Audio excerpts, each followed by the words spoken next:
Utah legislature picks congressional map supported by the Republican Party. So Utah was declared by a judge to have to redraw their maps because it was found that it quote unquote broke the law, specifically because Proposition 4 was passed, and 2 years later, the legislature changed the law to basically make Proposition 4 almost null. I mean, like in purpose null for sure, but they did keep some of the thoughts of Proposition 4, basically citing that, like, yeah, the Proposition 4 will still exist. They can still do it, but we get to do whatever we want still. Now, originally, I was kind of on the fence before. After doing a lot more research into this, the Utah Constitution says that the legislature gets to pick the maps. I understand that the people voted for it, but it was by such a small margin. 0.34% voted yes. And I'm going to say this. I believe that if we reran Proposition 4 today, after knowing what Proposition 4 is for and what it has been doing, I think the majority of Utahns, 60, maybe upwards of 70%, would vote against Proposition 4 at this point. That's my personal belief. I could be completely wrong. Now, the Republican-controlled Utah legislature voted during a special session on Monday, called by Governor Cox, to pick Map C, a congressional map that the Utah GOP last week encouraged Republicans to support, as their preferred choice to send to a judge for consideration in the state's court-ordered redistricting process. Republican legislative leaders insisted that they pick Map C not because GOP leaders flagged it as their preferred choice, but because they argued it was the best map that represented both urban and rural voters while splitting the fewest number of cities and counties. Now, Democrats, however, argued that Map C was the worst choice, particularly when paired with the bill the legislator also voted to approve and Governor Cox signed later on Monday that requires the state's next congressional maps, including the one ultimately picked, to pass 3 statistical tests. So during the special session, they did vote for Map C. Map C won, and then they voted for a new bill with 3 tests. We're going to get into that bill later. It's also extremely mathematical, so halfway through, I'll let you know. If you don't care about the details, you can leave the video. Otherwise, remain. Here's option C. You got District 1, 2, 3, and 4. You can see that Salt Lake County was divided. Utah County had a portion of it divided, and it split up, I believe, Pleasant Grove. And then up here, Davis County was also split. Maybe I don't know. We'll read it a little bit later.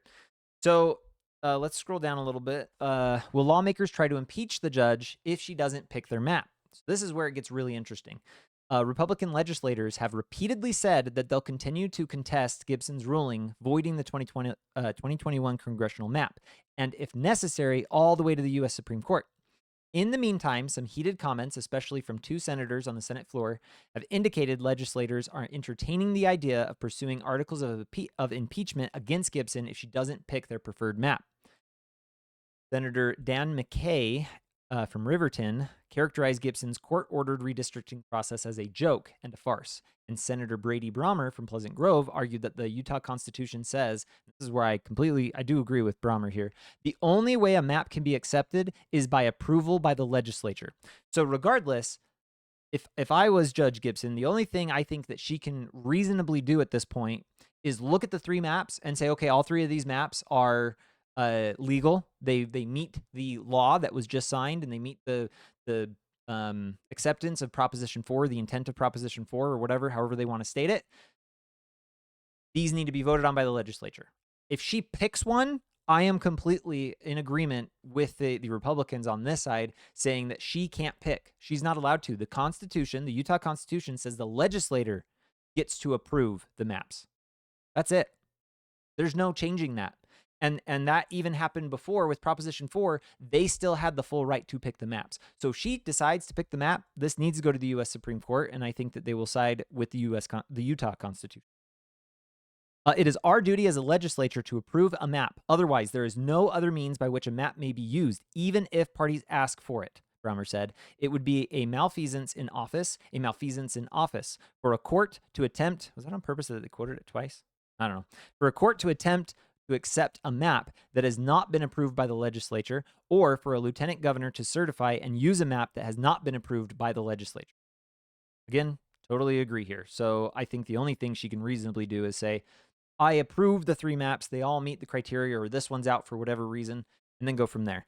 Now, to be honest, if she does that, she'll probably find a reason to disqualify Map C and qualify the other two. That's what I'm guessing. But there it is. There's a debate over Map C. I just want to read this first paragraph. Map C would mix rural and urban parts of Utah, split 3 cities, Mill Creek, North Salt Lake, and Pleasant Grove, and split 3 counties, Davis County, Salt Lake, Utah County. So again, if we go back to the map, kind of see here, Utah County split. Pleasant Grove is kind of somewhere around this area, so it was split as well. North Salt Lake's up here and split with Davis County. Davis County split somewhere. I'm not sure where it splits on this map. I can't really see it. And then, of course, Salt Lake County is split down the middle here, following, it looks like I-15 and then possibly I-80. So I don't know. I haven't really looked at the other 4 maps. I think this map, to me, looks reasonable. It looks compact. It looks like they tried to follow county lines, the city lines. It does break up the least amount of cities and counties. I think that's fantastic. And I think that actually falls in line with Proposition 4, that they're supposed to minimize it as much as possible. With that said, Salt Lake County has too big of a population to be its own district.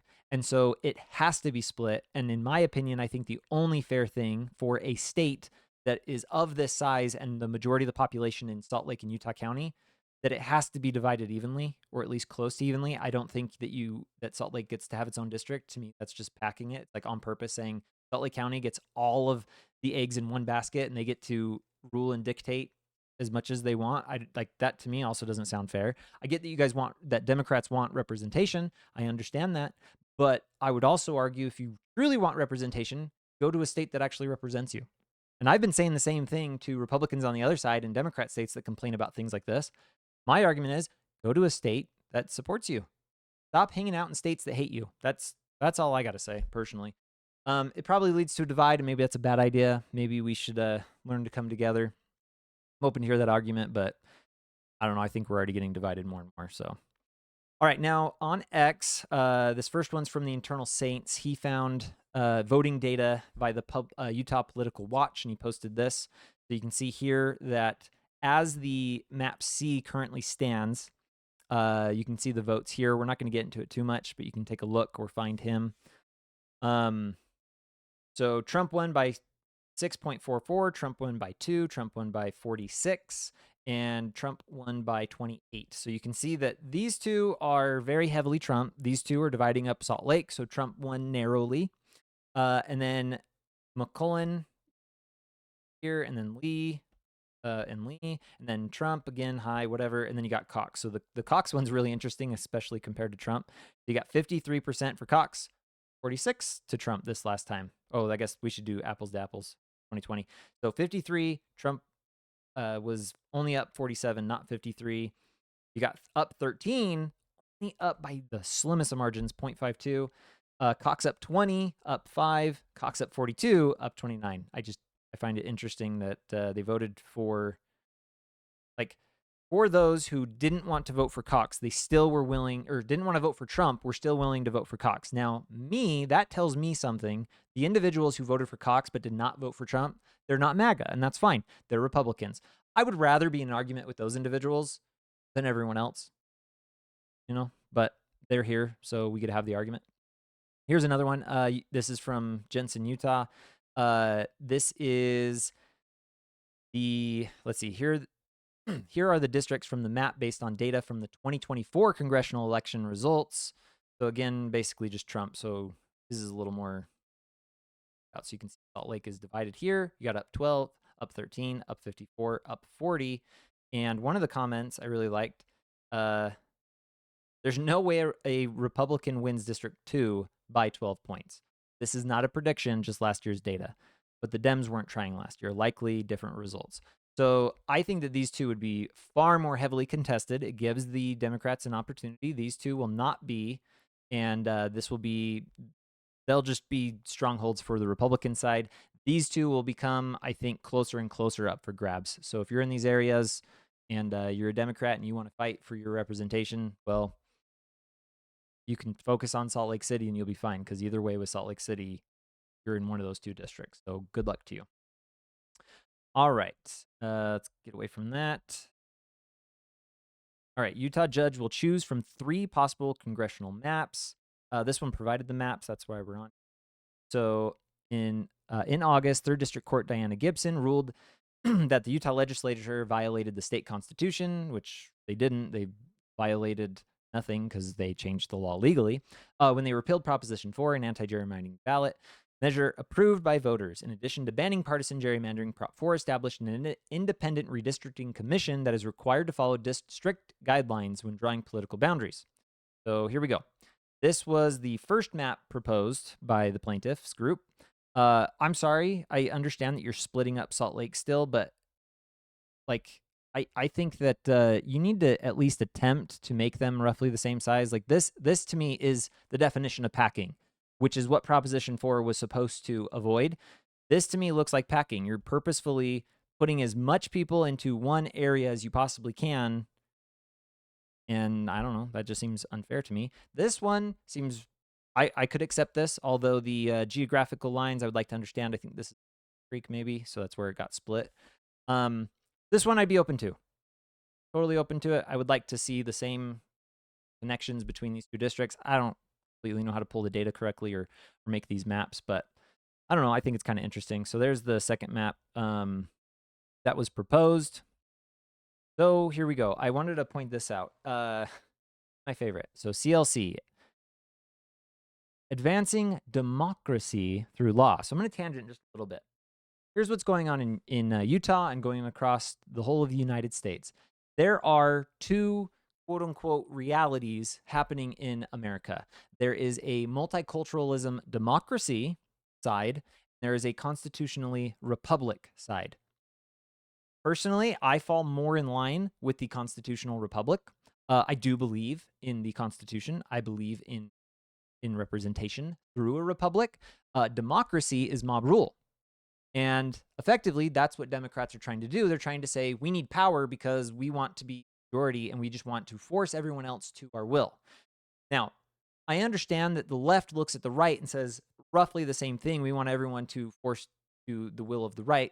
And I would argue that, yes, you're partially correct, but overarchingly, you are not. And the reason you're not is because the things that the right wants enforced tends to be accountability and following the rule of law. And what I mean by that specifically is we can see across the United States right now, Democrats are defending criminals and giving them benefits. They're actively shut down the government so that they could provide health care for illegal individuals who have entered this country illegally. They are not here or allowed to be here. And they're like, let's give them some free money. Let's give them benefits. Okay. We saw it with the Maryland man hoax. He was MS-13. He was a gang member. And one of our senators used tax dollars to fly, was it to Venezuela, and talk with this individual, or maybe Ecuador. I don't remember where he went. It doesn't really matter. He flew to another country to talk with someone who is not a U.S. citizen, who was here illegally, who is part of a gang, and Democrats say we need to protect that person, not you. Okay? That is what's going on. That is where I am drawing the difference. Now, if you are a Democrat and you call that stuff out, great. I can have a conversation with you. I would love to talk to you. Otherwise, the rest of them, I don't know how I'm supposed to be able to talk to you because we just disagree so much. I believe in a constitutional republic. I do not believe in a multiculturalism democracy because I do not agree with mob rule. Again, I understand it feels like mob rule when Republicans win for Democrats, but they're winning through the process of the Constitution, which is a republic. That's not mob rule. That is representative republicanism. Okay. So the reason I bring this up is because this is advancing democracy through law. So they're trying to force, through law, they're trying to force the Constitution to change to a multicultural democracy. So when they say our democracy, they are referring to their democracy because we are not part of a democracy. We are part of a republic. Okay, I hope everyone just can understand this. Let me know if I'm wrong. I don't know if there was anything too important here other than like this is the group that is representing the League of Women, Voting Women in Utah, and fighting to stop the Republicans from putting out here it is, the League of Women Voters of Utah and the Mormon Women for Ethical Government to protect voters' rights to fair maps and fair representation. What I keep hearing and what I see happening is Democrats are saying we deserve 100% to get a seat at the table. They're saying definitively we deserve one congressional seat. Get more people to sign up in Utah then, because you're only 13th or 13%. You're like roughly an eighth of the population is registered as a Democrat. I don't care who votes Democrat. I'm going based on registration. If only an eighth, that means one of the seats might have an opportunity to be up for grabs. Fine, I find that acceptable. One seat might be up for grabs, okay? But Utah is predominantly Republican. They have won predominantly Republican for the last 30 years. We've had a governor, Senate, House of Representatives. It's all been Republican. If you want to win the right way. Don't win through these false ways of convincing a judge who, to me, seems very partisan the more I look into her, and trying to override the Utah Constitution to force the legislature to for her to pick a map that they have to rely on. Instead, the Constitution says they get to pick it. Okay?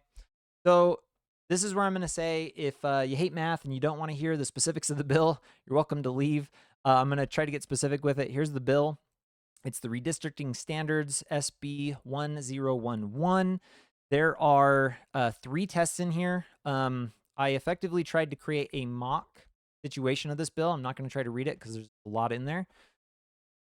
So again, if you don't want to get into numbers and you don't care, you can move on. I'm going to try to be somewhat brief. I'm not a math teacher. I'm not going to try to teach the math of it. I'm going to try to give a high-level view of what's going on with a little bit of math. So the first, they have to calculate a partisan index according to the law. This is going to be the average of the partisan vote for the last 3 elections for president, governor, attorney general, state treasurer, and state auditor. So you'll see here, I put in the numbers. These are the actual numbers for the vote for Utah for the state level. See here, 100, 100, 100. They ran unopposed. So no one else fought for state treasurer or state auditor. So when you average that out, it's 75.34%, but slightly overinflated because of the 100%, and the law actually does have a provision in there that excludes an election for an office in which the 2 largest political parties did not field candidate. Because they ran unopposed, I striked them out. I'm letting you know they could be included if someone ran, but because they're striked out, they're not included. So the new average is 58.9%. So that is the indexed number that will be used for the tests. There's also a number that basically will be used taking all the districts and kind of adding them up and creating their own index. I didn't create that, but there's the representation there. Step 2 is they're going to do what is an ensemble maps. They have to create 4,000 plus maps. I'm only going to use 10 for this example. So they're going to use a simulation to create 4,000, which are supposed to be legally valid. So it's supposed to follow the rules according to Proposition 4. I don't know where they're coded. I don't know how they're coded. Partially in the bill, and I'd like to look into that more, but I didn't record them on the paper. So it has to, according to the law, create 4,000 maps with different districts, different rearrangements, different border lines to assess the expected seat outcomes and partisan symmetry under Utah redistricting standards. So here's an example. I asked AI to come up with these numbers. I asked it to based on the numbers that we already have. So it made its best attempt for Utah. I wanted it to be kind of representative of Utah, but it's not going to be perfect, and I understand that. Again, just here we are. So here's the 10.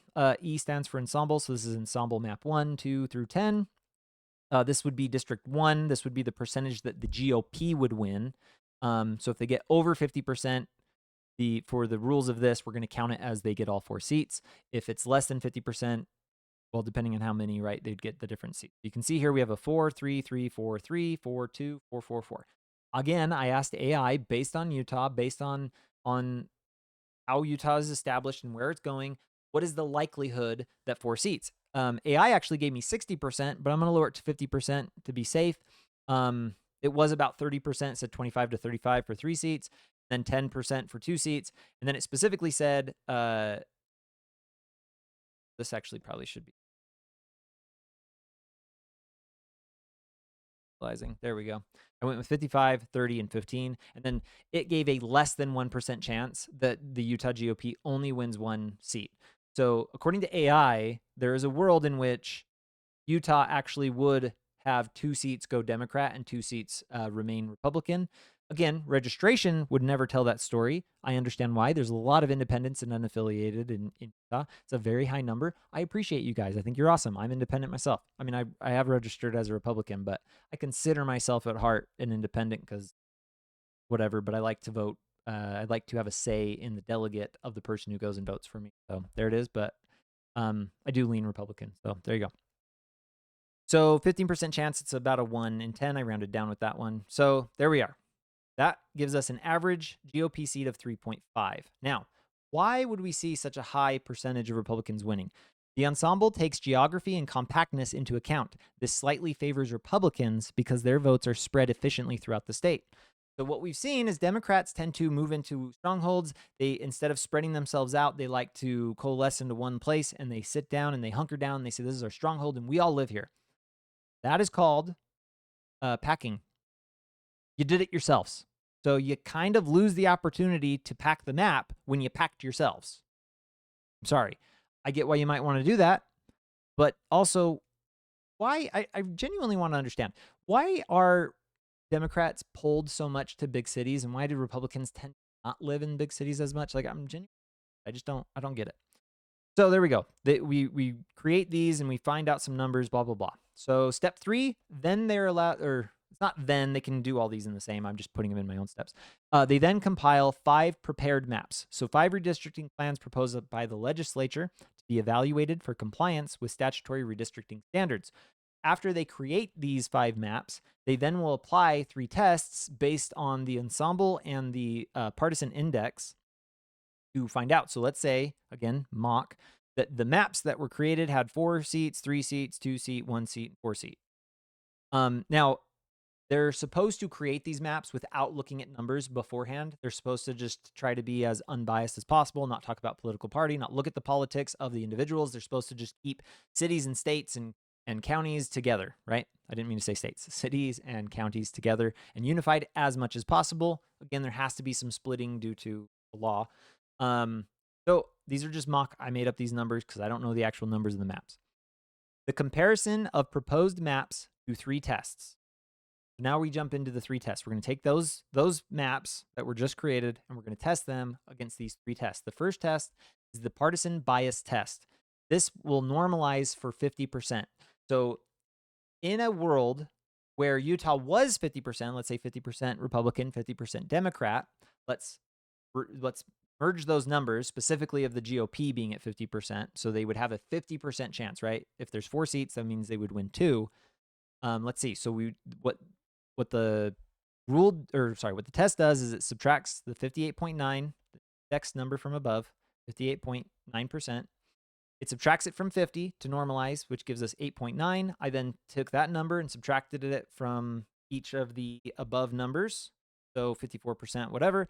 They're all below 50%, which means the GOP wins 0 seats. This is a pass because what it's stating is the bias is equal to the difference between the adjusted GOP seats minus the neutral seats. Neutral seats should be 2. That means they should win 2 of the seats. When you normalize down to 50%, they should actually still win 2 of the seats. So in this case, all the maps in my fake made-up world passed. Step 4B, this would be the mean median difference test. This is a plan, and it passes if the difference between the party's mean statewide vote and the median district vote is less than 2%. So I averaged out the maps. So here's the average for each map. Here's the median of those maps. We subtracted them. You can see we got a 0, a 1.5, 0.5, 1.8, and 0. They all pass. They're all below or equal to 2%. That one's the closest one. So this one would be considered the outlier, but it's still pretty close. I mean, the 1.5 here and a 0.5, so they're all close. Okay, so step C. This is the big one. If I've lost you, I'm sorry. You can leave the video. If you want to understand this one, I'm going to try to do it as simply as I possibly can, but there's big. So here we go. They're going to compare each proposed map of the 4,000 plus maps are going to have this calculation ran for them. So to the neutral ensemble maps, use the square root of mean squared deviation of seat outcomes. This is statistical babble. It's the ranked marginal deviation. It is a thing in mathematics. I'm not going to get into it. it exists. So what we did is we ranked them. What a rank means is instead of dividing them up by the district, now we're taking and ranking those districts 1 through 4. So 1 being the least, 4 being the most votes. So you'll see all the numbers get bigger: 47, 50, 46, 47, 48, 50. So I took the numbers from the ensemble up here. We just ranked them. That's all we did. And then I pulled the average. So the average. I then brought down and ranked the maps that we had discussed from here, ranked the created maps. So the top is the 4,000 computer simulated maps. These are the created maps by people. The 5 that they create, they are ranked. Same thing, it's just following a ranking. I didn't average these because we don't compare it to the average of this. Then, this is where they get the ranked marginal deviation. You take the E1 map, you take rank number 1, you minus it to the average of E. I'm taking this number, 54%, subtracting it from 50.5. Then I am squaring it. That gave me these numbers. Okay? So here they are, all squared. I then pulled the average of all those numbers, and they're here. It's no longer in a percent. It was just kind of easier for, probably should have added a percent, but there you go. Times it by 100 and add a percent sign. This is the square root of this number. So it gives us, all of these are 0.01, 0.02. There's a one up here that's really high, 0.047, and 0.039. And I say really high compared to the rest of the numbers. Then we sort these deviations from smallest to largest, and they're supposed to go for the 95th percentile. If the maps that we're going to compare here in a second go above the 95th percentile, they fail. If they are below the 95th percentile, then they would pass. I'm not exactly sure how they would calculate the 95th percentile. I would assume you just average these two numbers or find the median. What's the number in between this? That's the 95th percentile. I don't know. Maybe I don't understand how it works, but it's somewhere between there. I highlighted this because it'll matter.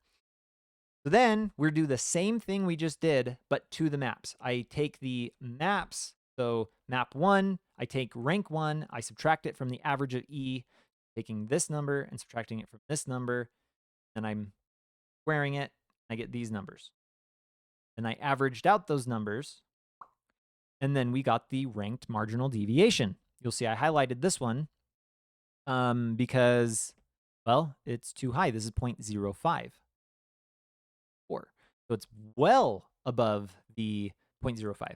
So this one would fail the test, and map 4 would no longer be allowed. It means only map 1, 2, 3, and 5 would be allowed. Then they'd go to a vote, and then they get a vote on 1 through 5, or, well, 1 through 5 minus 4. There you go. Those are the 3 tests by SB0 or SB1011 redistribution standards. If I got it wrong and you read this bill and you understood it better than me, please correct me. I'd love to know. Otherwise, I'm pretty sure I calculated that correct. Used a little bit of AI to help me get there just to make sure I did it right. A lot of spreadsheet and calculations going. So there it is. So Utah redistricting map, to just recover here. I think that they should go with map C. I think it looks great. I like it. I lean more Republican here, and I accept the terms that have been laid before me here, and I think the judge needs to not pick a map. It is not her place. It is not constitutional for her to pick one. The Utah Constitution says that the legislature will pick the map. How the map gets to them is dictated by the law, and that's fair. So you just need to validate that the maps match the law. Do they match the law? Do they match the criteria set by Proposition 4, which is what you're arguing for, and the new rules, which they just established, this 3-part test? If they match all 3 of those, the Utah legislature gets to pick which map they want. You don't get to pick Judge Gibson. Maybe I'm wrong. I'm not a lawyer. If you're a lawyer and you understand how she has the ability to pick in Utah law, let me know. But I think the Utah Constitution is clear. She doesn't get a pick. It has to be the Utah legislature. I'm going to leave it there. Like this video. Subscribe. If you know anybody, please share this video. Share it with the people you like. Share it with those you don't like. Share it with your pet. Okay, maybe just invite someone over. Let them know that like they've got a pet. Invite their dog over with them and be like, hey, I'll babysit, and I got this really great video your dog can watch. Let them watch the video. I don't know. You figure it out. Yeah, I hope you go there. You can follow me on YouTube and Rumble at Reese J Crockett. Also, Reese Crockett is just the show, but it's at Reese J Crockett. You can follow me on X at Reese J Crockett. You can debate me there. You can argue with me there. Love to have insight too. If you know something that's going on in your county, your district, your area, let me know. Hit me up. I'd love to do some more research and find out about it.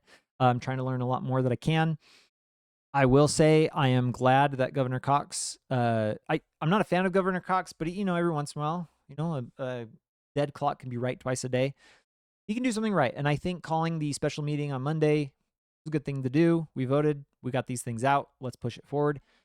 The Utah legislature continue to fight this judge, push it all the way to the U.S. Supreme Court if you have to. And honestly, I don't mind impeachment of most judges in Utah at this point. Like, I think we need to start over and we need to actually focus in on what we're doing.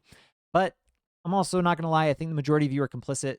A lot of you are developers. A lot of you are working with Governor Cox with all the developments he's doing and taking money from the from the Utah population. And I'm fed up and sick of it. Hopefully that video will come out soon and we'll talk about it. Till next time. Have a good day.